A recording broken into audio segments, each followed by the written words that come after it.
Options delta for beginners.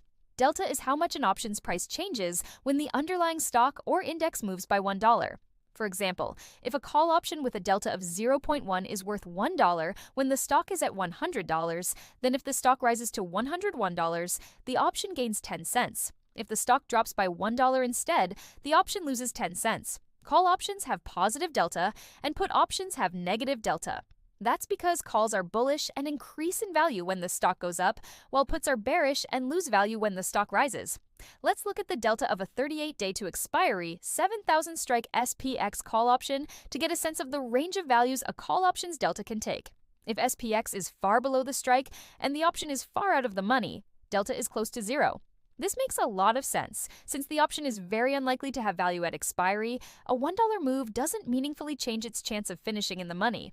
Delta gradually increases as the option approaches at the money, and it increases the fastest right around at the money, where delta becomes about 0.5. After that, the rate of increase slows down until delta reaches 1 when the option is deep in the money. Such options are almost guaranteed to be exercised, so their value moves 1 for 1 with the stock. At the money, options have a delta of 0.5 because pricing models don't assume any directional bias.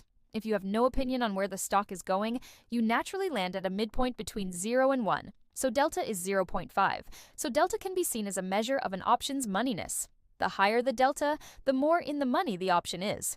You can see the rate of change of delta in the gamma chart. Gamma is highest for at the money options, meaning delta increases the fastest right around there. The story is similar for put options, but with the difference that they have a delta of -1 when they're deep in the money and 0 when they're far out of the money.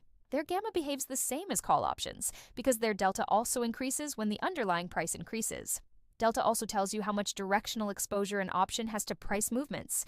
A deep in the money put with a delta of -1 loses the most when the stock rises, a deep in the money call with a delta of 1 gains the most, and far out of the money options, both calls and puts, barely move when the underlying moves slightly, giving them a delta near 0. We'll soon upload videos on the other Greeks as well as more advanced delta topics. Subscribe to GammaWins to stay updated.